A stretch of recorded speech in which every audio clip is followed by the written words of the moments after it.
And we are glad you're with us from the shadow of the Freedom Tower in the heart of Lower Manhattan, just next to Trinity Church in the historic cemetery there.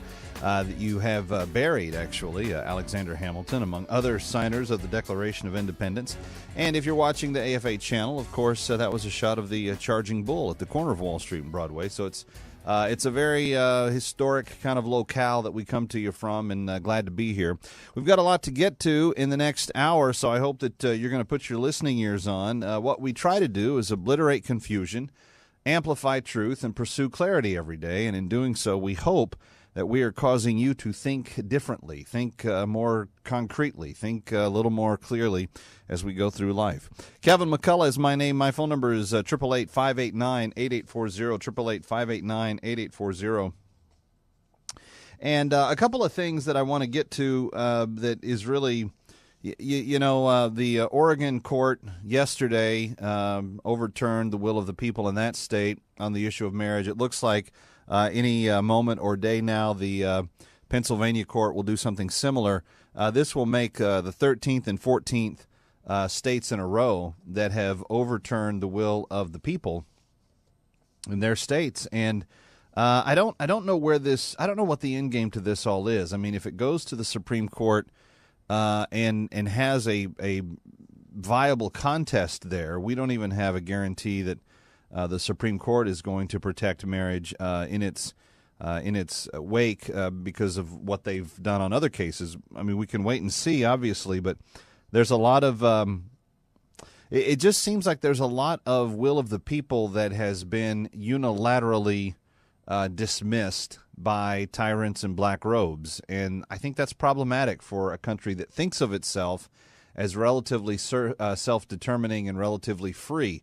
If we didn't have those concepts, if we weren't people that thought that way about our government or about our culture, that would be one thing. If we were used to dictators and tyrants and people doing what they want to do and usurping the will of the people, that would be one thing. This is very hard to stomach because it's not who we are.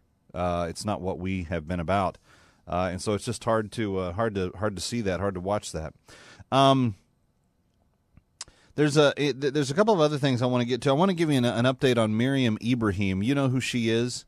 She is a South Sudanese Christian who was found guilty of apostasy last Thursday and sentenced to death. She's a native-born Sudanese woman. Her mother was Ethiopian and Christian. Her father was Muslim. She has never practiced the faith of Islam at all in her entire life. She was raised completely as a Christian.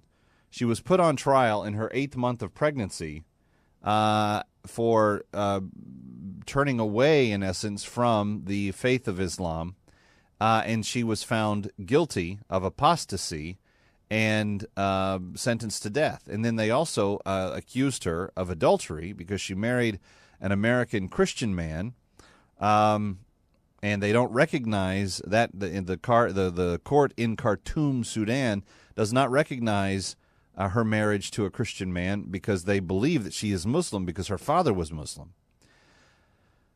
It's an interesting scenario. She's 8 months pregnant. They're not going to carry out her sentence until she gives birth and nurses her child, weans the child. But here's what I'm really confused about. We can easily document this case, kind of like the way we can Pastor Saeed in Iran. You can track the movements of what happened where and who was taken into custody when and so forth. There were no laws broken here. Pastor Saeed broke no laws in Iran. Where's our State Department? Where's our Secretary of State? Where are the people from that argue for the rights of Americans overseas? If I was going overseas right now, which I'm not, but if I was and I was going to a dicey part of the world, I'd feel very insecure about anything happening if something went bad. We don't seem to be caring about American citizens or about American faith. We certainly don't seem to be interested in religious freedom.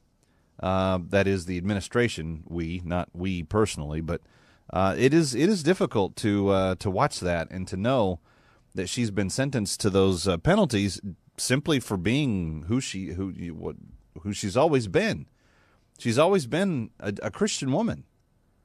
Her mom never raised her as a Muslim, and she's married an American man, and we don't seem to be interested in doing anything about it. I wish the White House would actually try to do something of worth before they're out of office. It's going to be difficult to see this woman be put to death and possibly Pastor Saeed die in prison if we don't do anything about it. But I guess, people that needed to get their free phones and their EBT cards, they're thinking about other things today. They don't care about the problems that these people face overseas somewhere. Here's an interesting story, and it's one that I'm curious about. The White House promised, and I don't know why they do this. They're coming out proclaiming a big, fat promise, making big news about the promise that they are promising so that they can splash it all over the front pages of everywhere that they've promised a promise to a promise. The White House has promised that the United States will not use vaccination programs as a cover for spy operations. We attempted this move during the hunt for Osama bin Laden in Pakistan. Why are we coming out just announcing, number one, that we did it before, and number two, that we're not going to do it anymore? Number one, giving people vaccinations is a good thing. So everyone you get vaccinated, hopefully you're staving off disease in that situation. But aside from that, why are we telling our business to the world? Where did we wake up and go, oh yeah, let's see, let's tell the world we're not going to do this anymore? Islamic militant leaders are reluctant to embrace vaccination programs after Pakistani doctor Shakil Afridi attempted to help the CIA track down the al-Qaeda terror chief through a fake vaccine project. President Obama's top White House anti-terrorism advisor, Lisa Monaco, told deans of 13 U.S. schools of public health that CIA Chief John Brennan directed last year that agents would make no operational use of vaccination programs. Similarly, the agency will not seek to obtain or exploit DNA or other genetic material required through such programs. This CIA policy applies worldwide and to U.S. and non-U.S. persons alike.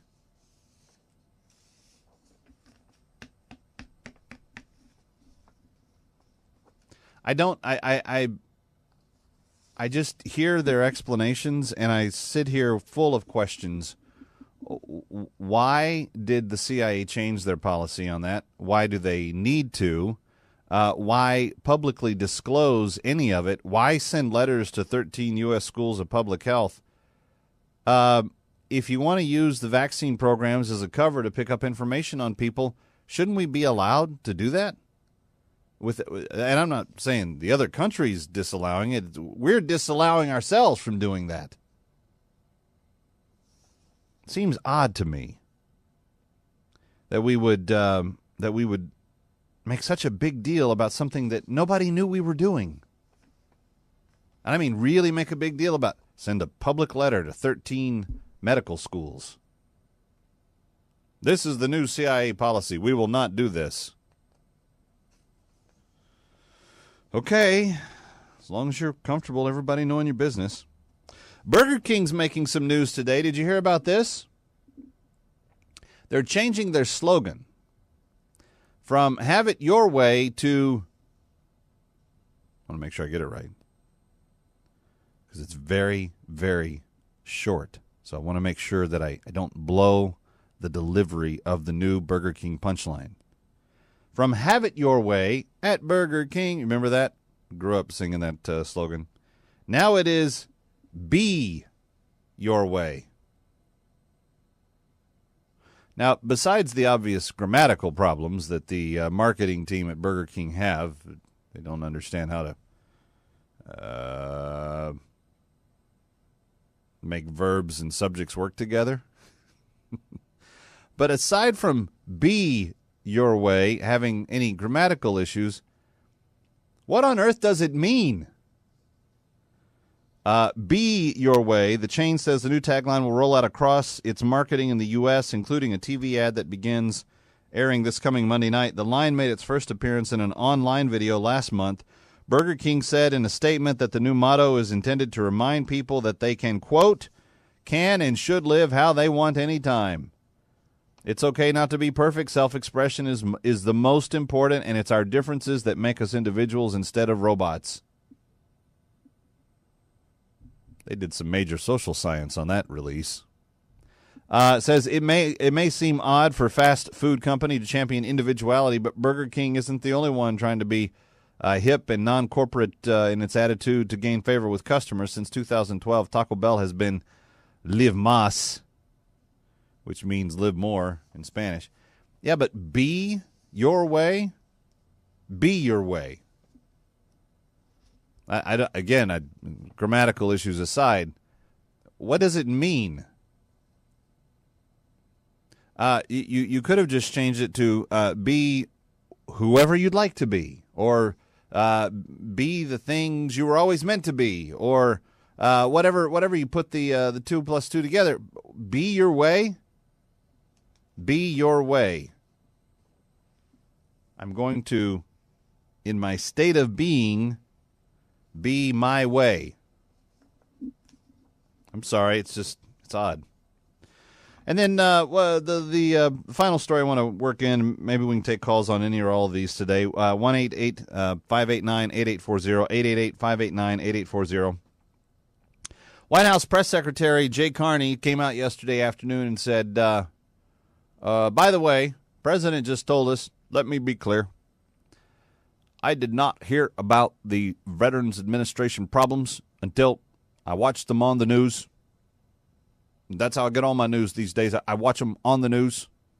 And when I watch them on the news, then I felt bad because I realized our veterans deserve better than this. So Jay Carney's trying to tell the White House press pool, yeah, so I just talked with the president, and he said, let me be clear, he just found out about this on the news. I know you guys have been asking about it for a couple of weeks, but he only saw about it and heard about it on the news, and that was what I was sent out here to tell you. Now, that was yesterday. New evidence came out this morning that said the transition team was notified 5 years ago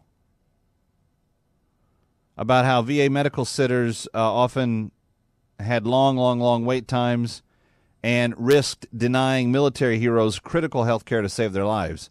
They've now proven that several of our returning veterans have died on the waiting list. The Washington Times reported that the waiting times at veterans' medical facilities were known to be wildly inaccurate, and by the time the transition team got a post-election briefing from the VA at the end of 2008, scheduling failures were already reaching a critical point.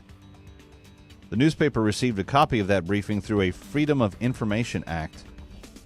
The president has come under fire before for saying he learned of scandal-worthy stories like the IRS targeting of conservatives and Fast and Furious by watching news reports on TV. Question, does it bother you that the president is only finding these things out on television? 888-589-8840. Leader of the free world's got every piece of communications device at his disposal. Does it bother you that that's how he's finding out about this stuff? 888-589-8840. I'm Kevin McCullough, AFA Today on AFR Talk.